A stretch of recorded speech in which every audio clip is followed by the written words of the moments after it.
Alhamdulillahi Rabbil Alameen. Bismillah ar-Rahman ar-Rahim. Alhamdulillahi Rabbil Alameen. As-salatu was-salam ala ashraf al-anbiya wal-mursaleen. Nabiyyina Muhammadin wa ala alihi wa sahbihi ajma'in. Amma ba'd. Tonight's lesson is on wal-Marjan, Hadiths agreed upon by Imam al-Bukhari and by Imam Muslim, compiled by Sheikh Muhammad Fawad Abdul Baqi. Allah have mercy upon his soul. Here we reach chapter number 27 inside of Kitab al-Hayd, book 3, the book of menses. And we previously explained that some of these chapter headings inside of Kitab al-Hayd are not specific or exclusive to the rulings of menses, but because it's like a pick and choose type of thing where to place the hadith. We have a certain amount of hadith that are only from Bukhari and Muslim. They have to be organized, they have to be arranged, and there may not be enough of them to make a separate kitab. There may not be enough of them to make a separate kitab, because they're limited, because they're only from Bukhari and Muslim. So the compiler, the Jami', Muhammad Fawad Abdul Baqi rahimahullah, and others, sometimes they'll place a hadith in the kitab that's not specific to the rulings of that kitab. Let's make an example of this. Let's take for example chapter 22. It says, باب نسخ الماء من الماء ووجوب الغسل بانتقاء الختانين. It says chapter 22, the cancelling of the concept al-ma'u min al-ma', that when a man has intercourse and he doesn't reach ejaculation, he has to make a ghusl. He doesn't have to make a ghusl. And previously that ruling was not like that. Everybody understand this? He has to make a ghusl. Previously he didn't have to make a ghusl unless he reached what? Climax, as we've explained in detail. This chapter heading, let alone the hadith or the hadith, and that has nothing to do with what? Menses. Has nothing to do with what? Menses, period. The next chapter says, Babu naskh al-wudu min mamasat an-nar. It says not to repeat ablution after eating the food prepared with the help of fire. That has nothing to do with menses. Then chapter 26, what we took in last class, باب الدليل على أن من تيقن طهارة ثم شك في الحدث فله أن يصلي بطهارته. Proof that one can offer salah, prayer, without repeating ablution. If he is sure of his ablution, but only doubted that he has lost his ablution by having hadith. That has nothing to do with what? Menses. That's not specific to what? Menses. But it's just one hadith you mentioned. So it doesn't necessarily make sense for him to make a specific chapter on that one hadith. So it just puts him where the best place. Everybody understand this? On tonight's class, chapter number 27, page 150, it says, Babu taharati julud al-maytati bid-dibagh. Purification of the skins of a dead animal or of dead animals by tanning them. That has nothing to do with the rulings of menses. Everybody understand this? But it only mentions one hadith that he found from Bukhari and Muslim, and he placed it in the closest place that he could possibly find or think of. Everybody clear on this or not?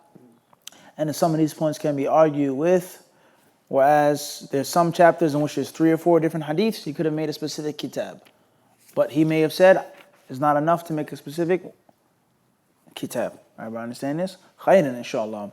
So the class tonight, as we just read, is talking about another fiqh issue, and that's not pertaining to wudu or ghusl, but it's pertaining to something, Shaykh Khan, that is a mandatory necessity of wudu and of ghusl. A mandatory necessity of taking a shower, taking a bath from sexual intercourse, from menstruation, from postnatal bleeding. It's necessary, this is a necessity, and that is how to carry the water, how to preserve the water, how to tote the water along. Everybody understand this? Different vessels, different materials of carrying and preserving water. You have metal, iron, steel, copper, brass, We have clay, earth, china.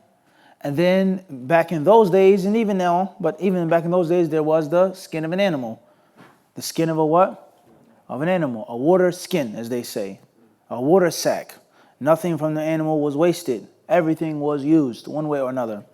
So therefore, in order for you to make wudu, to wash up, to clean yourself when you use the bathroom, make istinja, if you're not home, or even if you are home, you need somewhere or something to hold the what? The water. Everybody clear on this or not? Glass, metal, earth, no plastic back then. Yeah, no plastic back then. No rubber back then. Everybody understand this? Imagine a world today with no plastic, no rubber. And plastic is the descendant of rubber. The rubber and the discovery of it, and how to synthesize rubber and manufacture it, and those different third world countries, the indigenous people that were put in slavery and tortured, raped, murdered, their countries were plundered just to sap the what?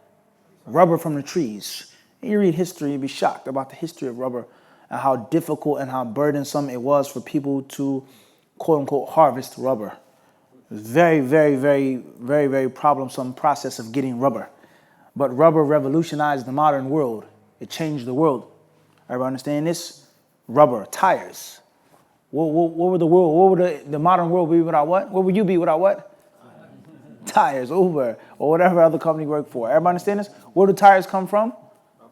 Rubber. Everybody clear on this? And there's a million other things. We start talking about wires and all types of stuff that come directly or indirectly from what? Rubber. So rubber was considered to be a super what? Product. Super resource. And then after that came another super resource, which was plastic.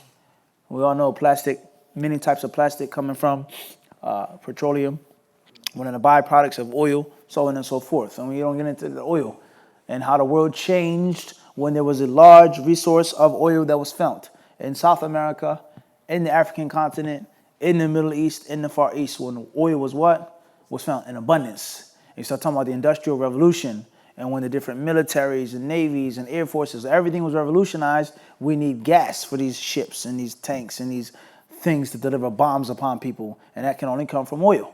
And other things that came from the oil was what?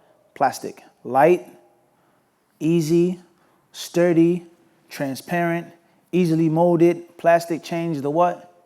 It changed the dunya. It changed the what? Without a doubt. Plastic, it changed the dunya. How many times do you use plastic on a daily basis? For wudu, for water, for drinking, for whatever the case may be. Glass is old, not a new thing. Everybody clear on this or not? So therefore, the people in the past, there was no plastic, nor was there any rubber. Everybody clear on this? So they carried the water in one of those different things that we just mentioned. Something that was metal, iron, steel, copper, brass. Everybody clear on this? Or wood, obviously. A wooden gourd, wood itself, or actual hollowed gourd, dried plant. Earth, baked earth, clay. And then we also have what? The skin of the animal. So therefore, this issue is talking about how can you preserve your water? How can you carry your water with you? Now, if you're going on a long journey, obviously carrying a clay pot or a wooden pot or bowl, these things, metal bowls, are going to become what? Hot. Very smart answer. And also heavy. Burdensome. So the simple way of doing it would to carry a what? Water skin. And which you're basically just carrying the what? The weight of the water. Pretty much. You're pretty much just carrying the weight of the what? Of the water. The skin, the leather, the tide is relatively insignificant to the weight of the water. But you put all of that water into a metal cauldron. Now you're carrying almost double the weight. Wood, clay, and this goes on. So therefore, the water skin was very vital to the society of the Arabs and many other people. So therefore, if you have to put water in the skin and carry it around, make wudu with it, drink with it, make ghusl with it, whatever the case, what type of skin can it be? What type of animal can it be? Does it have to be an animal that's permissible to eat when it's alive, such as goat, sheep, cow, and camel? Or can it be an animal that's totally haram to eat when it's alive, such as the swine, pig, or dog, or wolf, or lion, something that's haram to eat? Everybody clear on this? Can you use its skin or not? Another scenario is, Jeremy, is the skin of the animal that wasn't slaughtered properly. It was dead, carrion. It was gorged to death or gored to death. It was poisoned. It died by itself. It was not slaughtered. It wasn't hunted. We take the animal, we cleanse it, we skin it, we cape it. Can we use the skin or not? Or does the animal have to be what? Slaughtered, or at least hunted properly. Everybody clear on this? Everybody understand this or not? And another concept is, what is the means of purifying this dead skin? to use it for water. And when it's purified, does it become pure? Does it become clean? Is the outside clean? You can use it to lay on as a rug, but the inside filthy, najis, or not? Everybody understand these issues?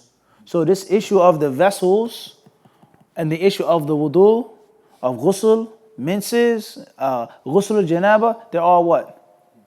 Intertwined. Because you have to have a vessel to do what? To carry the water. Drinking, washing, whatever you're using the water for. Water doesn't just float unless you have some type of special gift from Allah. Allahu alam. Everybody clear on this or not? Everybody understand this? Water has to be placed in something. Everybody understand it? The ground, a well, to be taken out of the well, you have to have something to put it in. A wooden bucket, a glass jar, a water skin, hands, but that's extremely what? Limited, or maybe even your mouth if you have to. Walk with the water in your mouth. Everybody clear on this or not? So that's what this chapter is going to what? Discuss. Everybody clear on this or not? All of the hadith on the issue? No. All of the rulings on the issue? No. He just selects one hadith that's from Bukhari and Muslim. Muttafaqun alayh. Everybody got this or not? And when we say muttafaqun alayh, it's a specific meaning. Muttafaqun alayh, agreed upon by Bukhari and Muslim. And it does not mean, as many people may think or feel, it's agreed upon by all of the scholars of hadith. It doesn't mean that at all. But it means that it's collected in the book of Imam al-Bukhari and in the book of Imam what? Muslim. Everybody understand this or not? And another depiction of the word or the term muttafaqun alayh, you say all of the ulama agree upon it. وهكذا. خير inshallah. So it says here, Bab taharati julud al-maytati bid-dibagh. It says purification of the skins of dead animals by tanning them. By what? By tanning them. So the chapter heading does not specify animals that are permissible to eat when they are alive.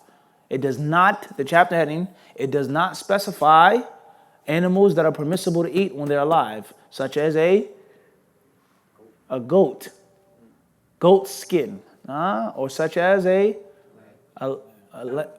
camel or a cow, a bull. It does not specify that. It says what? It says juludul mayta. It says the skin of dead animals. And when it says mayta, then it doesn't necessarily include or doesn't necessarily specify the animal that was slaughtered properly. But it says mayta. And the mayta is that which ma mata ala hatf anfihi, is the animal that died ma lam tahull, It says that which has not been slaughtered be the katin, shar'iyya aw sayd. That which was not slaughtered legislatively and that which was not hunted. So if it was hit upside of his head, then the neck was slit, that's not dhabh. Everybody understand this? If it's a domestic animal that they hunted, they threw spears at, then that's not what? That's not sayd, that's not hunting. Because hunting is only made lawful for the animal that is what? Wild. The animal that is what? Wild and cannot be slaughtered properly. Everybody understand this? As we explained, it was this the year before last, Abu Said? In detail. We understand what? In detail. A lamb has to be what? Slaughtered. It cannot be hunted. You cannot shoot it from a distance or throw an arrow or a spear at it. Everybody understand this? Because it's a domestic animal that can be what?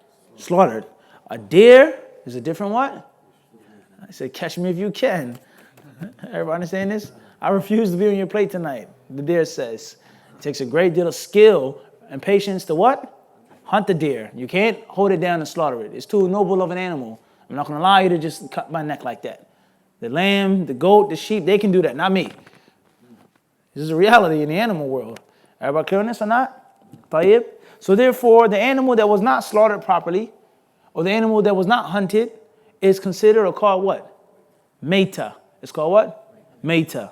That's a long discussion in itself. We start talking about chickens being put into freezing cold water, boiling hot water with an electric current, being suffocated.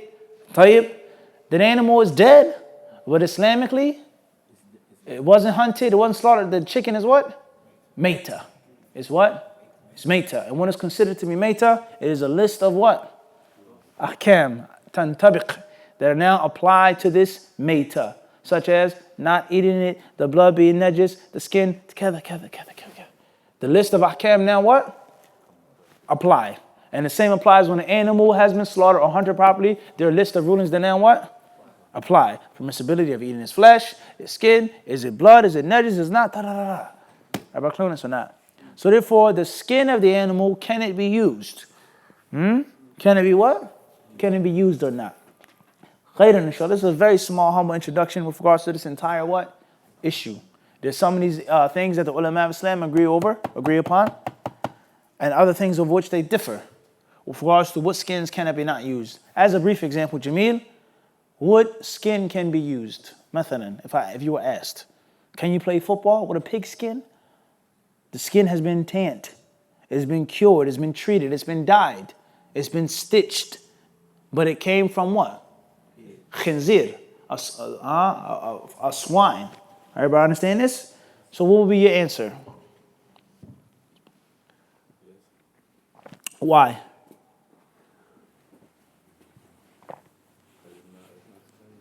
It isn't the same anymore.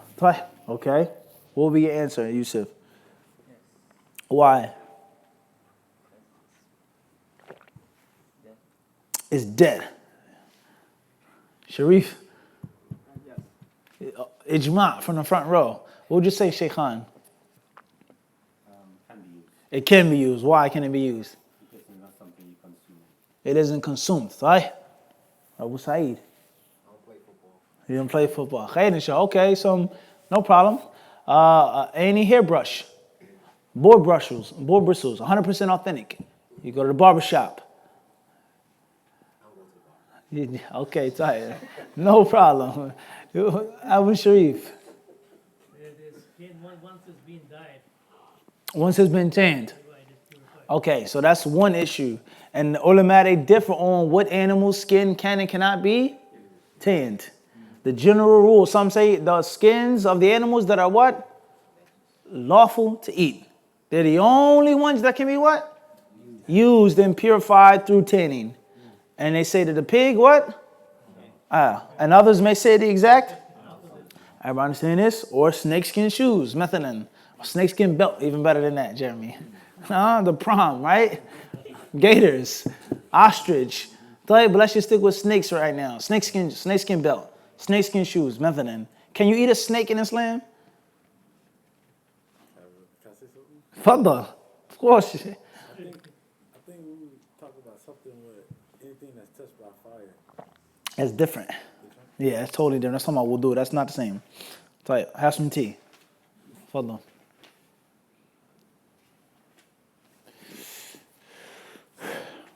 Can you eat a snake or not in Islam? The Allahu Akbar. It's not talking about necessity. Necessity is the first aid kit. You only open it up when you what? That's not even that's the thing when the airplane lifts when you're in danger. That's it. We don't lift up that latch unless we what? Anyway. So can you eat a snake, Abu Saeed? Is it permissible to eat a snake? Curry snake. Roast snake, huh? Some people eat, you'll be shocked. You'll be shocked. Can you eat a snake? No. Why can't you eat a snake? Because it's haram. It's forbidden. It's forbidden. Why is it forbidden though? That's what we're trying to do. Further. There's one that Imam spoke about. Snakes. Halal comes, Sai. allowed. What do you think, Yusuf? Can we eat snakes? We're not sure. Khair, inshallah. Okay, wa alaikum salam. What do you think? Why not? It's a predator. So what if it's a snake that doesn't? Like a garden snake? Still hunts on land. What if it doesn't eat any meat and flesh? It's a total vegetarian. Vegan snake.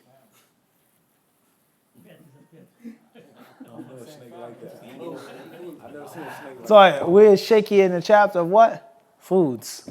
In the chapter of foods, we're what? No doubt. For one thing, what?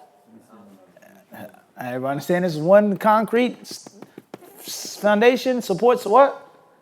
Another level of the building. Is it a precedent that snakes, do we have any narrations? That's what we're asking. We want to find out from you. Right, moving forward. So therefore, can you have snake skin or alligator skin? The skin has clearly been what? Tanned. It, like you said, it's not what? It doesn't stink, it doesn't smell, it's not fresh, there's no blood. It's been totally chemically treated. Everybody clear on this? However, is it permissible to even make that process for an animal that is initially haram to eat and cannot be slaughtered unless necessity? Everybody clear on some of the issues on how the ulama they differ? Everybody got this or not? Khairan, inshallah. So let's get started with the hadith of the chapter. The author, he says, hadith number 205. Hadith ibn Abbas radiyallahu anhuma qala وجد النبي صلى الله عليه وسلم شاة ميتة أعطيتها مولاة لميمونة من الصدقة فقال النبي صلى الله عليه وسلم هل انتفعتم بجلدها قالوا إنها ميتة قال إنما حرم أكلها. Narrated Ibn Abbas رضي الله عنهما, the Prophet صلى الله عليه وسلم saw a dead sheep which had been given in charity to a freed slave girl of Maymuna. The Prophet ﷺ said, why don't you get the benefit of its hide? And they said, it is dead. He replied, only to eat its meat is illegal. إِنَّمَا حَرُمَ أَكْلُهَا. The Prophet, he saw a what? A dead sheep that was given as a gift. The freed slave girl of Maymuna, she was given a what? A dead sheep. Tayyib says here, Tayyib, the sheep was dead. Was the sheep given dead or what, did it die? Al-Muhim is the Prophet saw it was what? It was dead. Was the sheep given alive as a gift, but he saw it what? It was dead. Everybody clear this or not? And then he says, هَلْ انْتَفَعْتُمْ بِجِلْدِهَا. He says, why don't you what? Use this hide for a water skin, for a belt, for a pouch, for a sheath of a knife, for a jacket, covering of a shield, etc. And they says what? Innaha is dead. It's meita. In other words, it wasn't slaughtered. Nor was it hunted. All right, everybody understand this? It's not a pig, it's a sheep. It's permissible to eat. But it was not slaughtered properly. So it's considered what? Meita. And it's haram. The Prophet ﷺ, he then says what? Innama haruma akluha. He says the only thing that's impermissible about it is what? It's meat. In other words, you can use the skin. So this hadith proves several things. Number one, this hadith is a proof for those ulama who say the only skins that can be tanned and used are the skins of animals that are permissible to eat. Because the Prophet ﷺ says you can't eat its meat. Why can't you eat its meat? Not because it's a sheep. It's meita. Everybody understand this? In other words, if it was something that was meat, was originally haram, then everybody understand this? And others, they may say, Khair, inshallah. Let's read what Nawawi rahimahullah ta'ala says with regards to this issue. Bidnillah subhanahu wa ta'ala. And as we said before, there are many, many different hadith regarding the issue. Khair, inshallah. He says, rahimahullah, اختلف العلماء في دباغ جلود الميتة وطهارتها بالدباغ على 7 مذاهب. Listen carefully, he says the scholars, they differ about the jild, the skin of the dead animal, and is it pure or not after being tanned? 7 different views. 7 different views. أحدها, the first, مذهب الشافعي أنه يطهر بالدباغ جميع جلود الميتة إلا الكلب والخنزير والمتولد من أحدهما وغيره. He says here, the first view is that of Imam al-Shafi'i rahimahullah.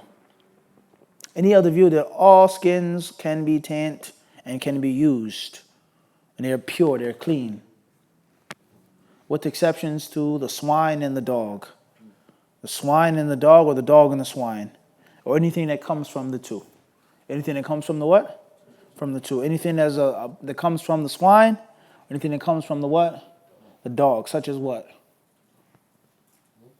What will come from the swine? Another animal. A boar? Boar first or the hog first? All right, tell you. What about the dog? Puppy? Wolf. Sent. The dog is the descendant of the wolf. Many people think that the wolf is the opposite. Tahir, the original dog. Khair, inshallah. That's the first view. He says here, ويطهر بالدباغ ظاهر الجلد وباطنه ويجوز استعماله في الأشياء المائية واليابسة ولا فرق بين مأكول اللحم وغيره. وروي هذا المذهب عن ابن أبي طالب وعبد الله بن مسعود رضي الله تعالى عنهما. He then goes on to say the opinion of Imam Shafi'i is that both sides of the skin are pure and clean. Both sides. The inside and the outside. You have a water skin or you have leather. Tayyib, someone can say the outer part of the leather is what? Suede or tan is what? You can sit on it, you can pray on it. But the side that was connected to the skin and the nerves and the blood is najis. Everybody understand this? You got me or not? He said what? Both sides. Meaning you can put something in it, water, dry, anything. Everybody clear on this or not? He says dry and liquids, dry matter and liquid things, they can all be placed inside. And there's no difference between the meat that is permissible to eat and the meat that isn't permissible to eat. So what will be included in that? Quickly. No, pigs and swine are excluded. That's outside. He said everything except for wow. Everybody got this or not? He said all skin except for those two, and anything that branches off of those two. Everybody clear on this or not? Moving forward. He also said the skin on what? Or the tan hide what? Both sides. He also said dry or doesn't matter. Somebody could say that. They could say you can put corn or grain inside of it in the sack, but you can't carry around water for wudu. He said no. It's pure, it's clean, inside, outside, dry, or wet. Everybody clear on this or not? Everybody clear on this or not? The next step, the next point is not a different madhab. This is still inside of one what? One opinion, one madhab. Is that there's no difference between the skin that is, the flesh is lawful to eat or unlawful. So what will be included in that? What will be included in what's permissible now according to this opinion? What's snakes? Without a doubt. Because a snake is not pig or a dog. Is the meat of the snake permissible to eat? We can agree that there's no doubt some snakes that are clearly haram to eat. Such as the snakes that are not poisonous, venomous. Or what? Or maybe even poisonous, because you may eat it and it doesn't necessarily bite you. Poisonous and venomous, both. Or the snake that's a clear what? Predator. No doubt about it. It swallows rats and pigs. Cobra, python, and the list goes on. Khairan, inshallah. What else will be included in this madhab? Alligators, crocodiles, what else? What else? Well, horses, that's a different story. Horses not necessarily, even though there is khilaf. Everybody got this or not? Moving forward. He says, in this view was also mentioned ruwiyah. It has been narrated from some of the companions such as Ali ibn Abi Talib, Abdullah ibn Mas'ud and others. Moving forward. وَالْمَذْهَبُ الثَّانِي. The second view. لَا يَطْهُرُ شَيْءٌ مِنَ الْجُلُودِ بِالدِّبَاغِ. The exact opposite. Nothing is clean, permissible from tan hide. Nothing. Once it's dead. Can't be used for anything. Everybody clear on this? وروي هذا عن عمر بن الخطاب وابنه عبد الله وعائشة رضي الله عنهم وأشهر الروايتين عن أحمد وإحدى الروايتين عن مالك. The second view is that they're all what? Unlawful. You cannot have a water skin. You cannot have a belt. You cannot wear a leather jacket. ولا شيء. Nothing. Everybody understand this? Everybody clear on this? He says, and this is the view that was narrated from Umar ibn al-Khattab. Also his son Abdullah. Also Aisha. And this is one of the most famous views because there's more than one from Imam Ahmed, and also one of the views that was reported from Imam Malik. وَالْمَذْهَبُ الثَّالِث. The third view. يَطْهُرُ بِالدِّبَاغِ جِلْدُ مَأْكُولِ اللَّحْمِ وَلَا يَطْهُرُ غَيْرُهُ وَمَذْهَبُ الْأَوْزَاعِ وَابْنِ الْمُبَارَكِ وَبِثَوْرٍ وَإِسْحَاقِ بْنِ رَاهَوَيْهِ. The third view is the skin of the animal whose flesh is lawful to eat and nothing else. The skin of the animal that's what? Lawful to eat and what? Nothing else. And this is the view of Imam al-Awza'i, the great Imam al-Sham, Abdullah ibn al-Mubarak, the Imam al-Khurasan, Abu Thawr, Ishaq ibn Rahaway, and others. So included in that madhab will be what? Could you have a leather jacket? Yes or no? You could have a leather jacket. A cow or lambskin. Butter soft leather. Huh, Umar? Sheepskin. Huh? Tayyib? Tayyib. What else? I don't know about sheepskin, lambskin. Lamb, sheep is same, different, same. We discussed that. What is called a lamb? What is called a sheep? Is the meat, mutton? This is a long discussion. Al-Muhim, huh? Tayyib. What else is included in this madhab? Camel. Ahsant. You can have camel fur, camel hair, camel skin. But you can't have snake skin or alligator skin or ostrich skin. Is it permissible to eat an ostrich? White feather. White feather. Is it permissible to eat ostrich or not? Can an ostrich be eaten? This is muhim, jiddan. So can you hunt an ostrich? Do they have claws? Yes, they do. Now they're going to fight back, but do they have claws? That's the question. Do they have talons? Do they eat meat? One issue of fiqh is connected to what? Everybody understand the third madhab? Is restricted only to the foods that are the flesh that's what? Lawful to eat. Number 4. والمذهب الرابع يدخل جلود جميع الميتات إلى الخنزير ومذهب أبي حنيفة. Number 4 is just like number 1, with exceptions to the dog. Only the dog. Abu Hanifa says all skins can be tanned except for that of a pig, with exceptions to the pig, excluding. Shafi'i said what? Dog and the pig. Abu Hanifa said just the pig. So if you were a Hanafi or you followed the Hanafi madhab or you felt the Hanafi view was the strongest in this issue, you would say it's permissible to have a jacket or a carpet or something made out of the skin of a dog, not a swine. Shafi'i and Abu Hanifa, they agree on no pigs allowed.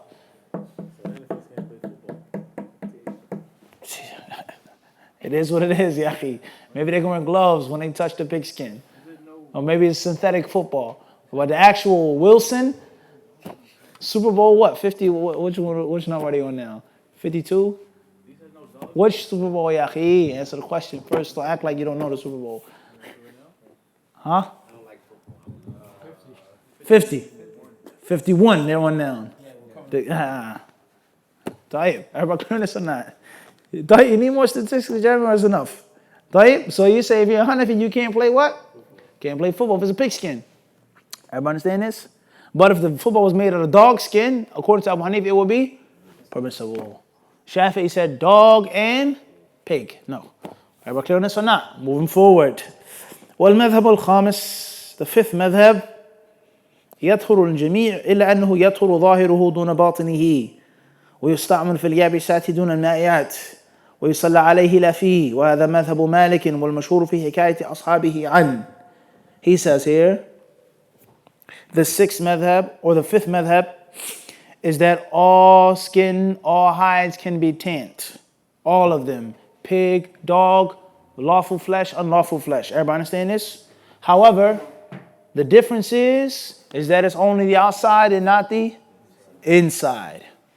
And it can be used for dry matter and not liquid, not anything water, not for wudu, not for anything inside, not oil, anything that's wet. It's a liquid. Everybody clear this or not?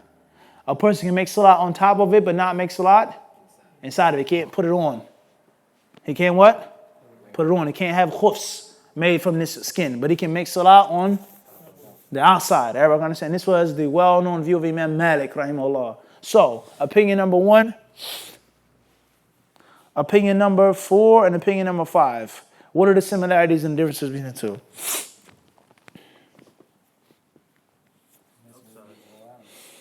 Number 1, 4, and 5. What did they agree on? No, the first thing that they agree on is all skins can be used except for the pig. That's what all 3 of those views what? Agree on. Shafi'i said dog and pig. Abu Hanifa just said Pig. Number 5 says what? La.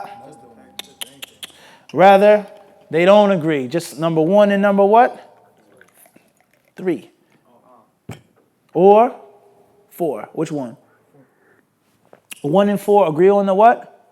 Pig. And they differ on the dog. Everybody understand this? Clear or not? Type 1, 4, and 5 agree on what? They agree. They agree on what? On nothing. Number 1 said everything except for pig and a dog. Number 3 said, number 4 said what? Everything except for pig. Number 5 said everything. Everything becomes tan. The hide becomes tan. It's permissible. It's pure, but you can't use the inside. Everybody understand this? That differs with those other 2. Clear on this or not? Last but not least, he says here is وَالْمَذْهَبُ السَّادِسِ يَطْهُرُ الْجَمِيعُ وَالْكَلْبُ وَالْخِنْزِيرُ ظَاهِرًا وَبَاطِنًا وَمَذْهَبُ دَاوُودُ وَأَهْلِ الظَّاهِرِ وَحُكِيَ عَنْ أَبِي يُوسُف. Opinion number 6 is that all skins become clean and pure. Even the pig and the dog. All of them. Inside and outside. And this was the opinion of Imam Dawood ibn Ali al-Zahiri, the founder of the Zahiri school. And also his disciples, the Ahl al-Zahir. And also he says, Hukiya, it's been narrated from Abu Yusuf, who was from the disciples of Abu Hanifa. One of the main disciples of what? Abu Hanifa, rahimahullah. What's the simplest madhab so far? Number 6. Clear and simple. Didn't necessarily say it's the strongest. We said it's the what? Clearest. Number 7. وَالْمَذْهَبُ السَّابِعُ أنه ينتفع بجلود الميتة وإن لم تدبغ ويجوز استعمالها في المائعات واليابسات ومذهب الزهري ووجه شاذ لبعض أصحابنا لا تفريع عليه ولا التفات إليه. 7th view is that all skins are permissible even if they're not tanned. Even if they're not what? Even if they're not tanned. Okay? And they can be used for dry, for wet, for anything. And this was the madhab Imam al-Zuhri, rahimahullah, from the tabi'een, from the Saghar tabi'een. I know we totally blast this opinion, said this is weak, it's shadh, it's going against the dalil, going against the other ulama. Is no consideration, period, of this opinion. Khairan, inshallah, we're going to stop here tonight.